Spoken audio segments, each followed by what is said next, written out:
Hello everyone and welcome to IP Study lecture video. Today I am going to take chapter number 12 of grade 7 and the name of the chapter is Visualizing Solid Shapes. So students, let's discuss the topic that we are going to cover in this lecture. First of all, we will discuss about how to draw nets of a 3D shape. Then we will take the next topic, that is how to draw 3D shapes on a flat surface. Thereafter, towards the end of the session, we will be discussing about the different views we have for 3D shapes. So without wasting our time, let's start the session. So dear student, before I take the first topic of this lecture, let's recall the topic that we have already covered in the previous grade, like what are plane shapes and what are solid shapes. So what are plane shapes? Plane shapes are the shapes that that can be drawn in two dimensions like length and breadth. These shapes have flat surfaces, some angles, some sides, right? For example, let's take an example of a square. So in square, what we have, it is a flat surface, right? It has one flat surface. It has vertices as well. Here, it has sides as well and angles too, right? So these type of shapes are called plane shapes or two-dimensional shapes, right? Now, let's discuss about what are solid shapes. Solid shapes are the shapes that have three dimensions like length, breadth and height. They have many vertices, many sides and many angles. For example, a pyramid or a cube or a cuboid. So I hope you have understood these topic, like what is a plane shape and what is a solid shape. Now, let's take an example over here and let's find out which one are 2D shapes and which one are 3D shapes, right? So I'm taking this question. So student, as you can see, this square, this triangle, this circle and this one. What are these? These are flat shapes. So can we say these are two-dimensional shapes? Yes, right? Now, what are the shapes we are left with? We have left with this cube, this box, cylinder, this egg, cone, sphere and this pyramid. So what are these? These are three-dimensional objects.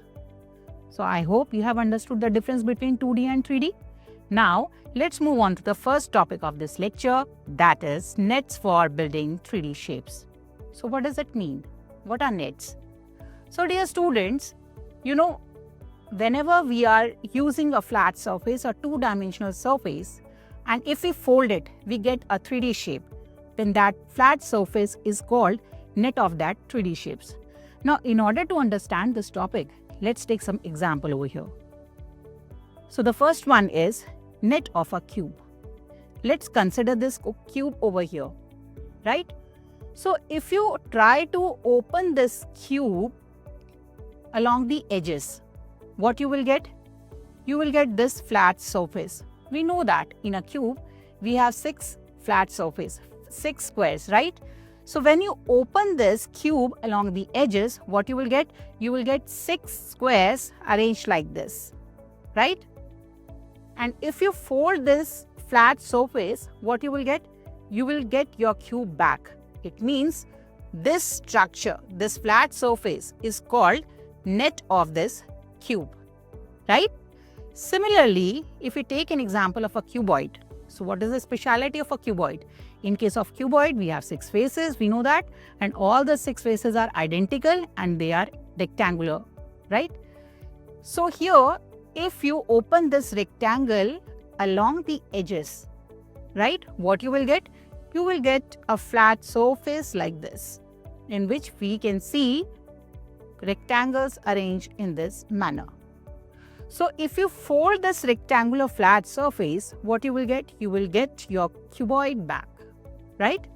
You will get your cuboid back. So can we say that this flat surface is the net for this cuboid? Yes. So this is the net for this cuboid. Now let's take some more examples.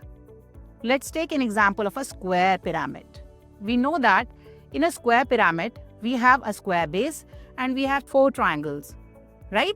So here, along this vertex, if you try to open this pyramid, what you will get? You will get the flat square surface in the middle and then 4 triangular faces along the edges of the square. So if you fold the structure, if you fold this 2D shape, what you will get? You will get your square pyramid back.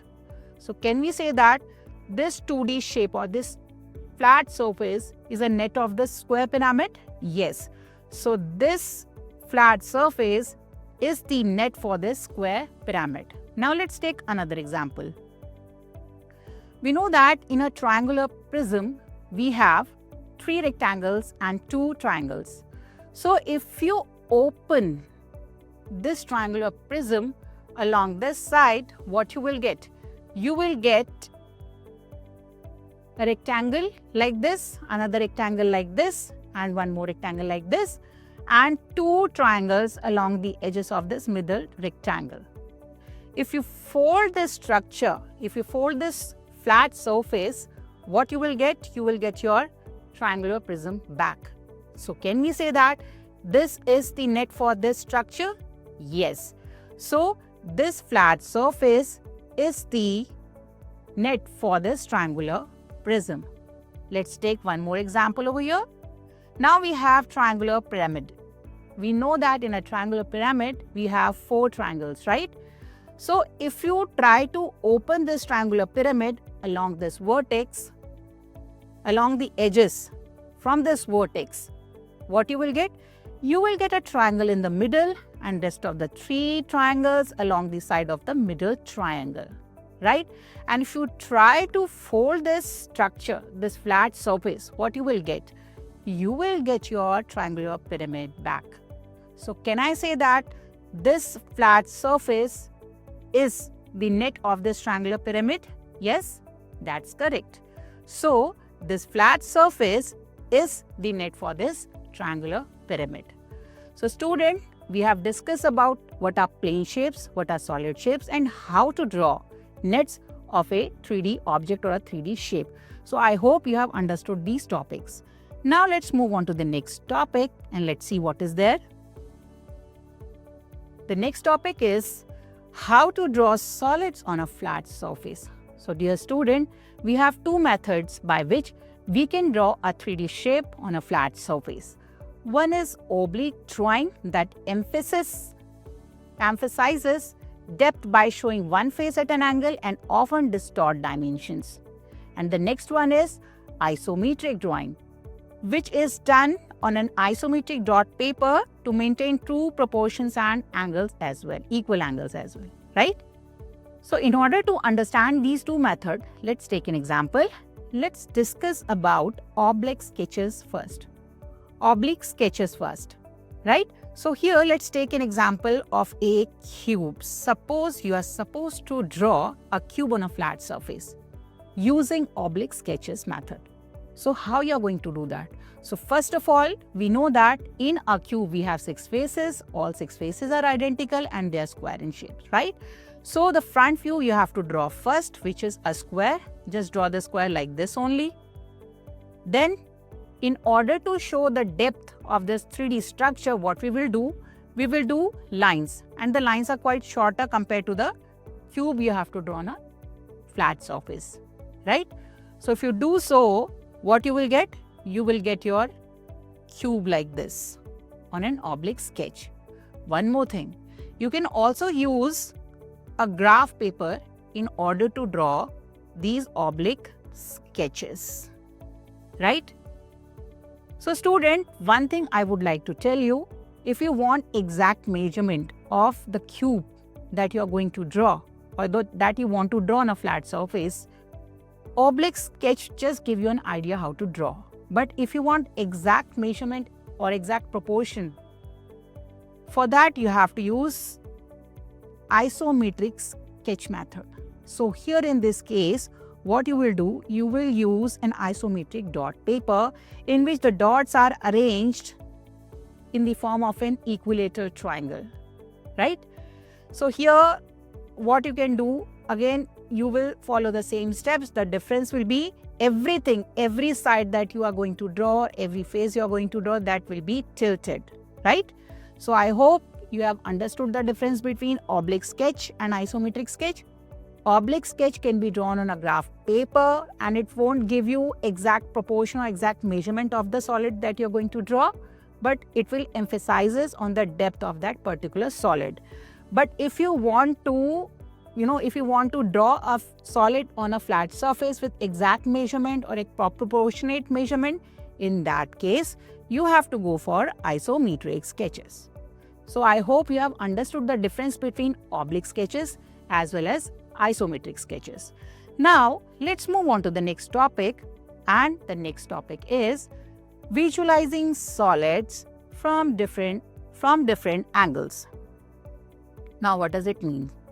In order to understand this, let's take an example. Suppose I am holding a can, right? Cylindrical can in my hand. And somebody asks me what shape you will see if you look at this can from the top. So I can see a circle over here. And then if they ask me what shape you observe when you look at this can from the side or from the front. So I can see a rectangle. So can I say the front view or the side view of a cylinder is a rectangle and the top view is a circle? Yes, that's correct. Now, let's take another example. Let's see this example over here. A house is given over here. If I look at this house from the front, I will see this part. So this will become my front view like this. If I look at this house from the side, so this will be considered as side view of this house. And if I look at this house from the top, so this house will look like this. So I hope you have understood how different solids look like from different angles, from the top, from the front and from the side. Let's take one more example for this.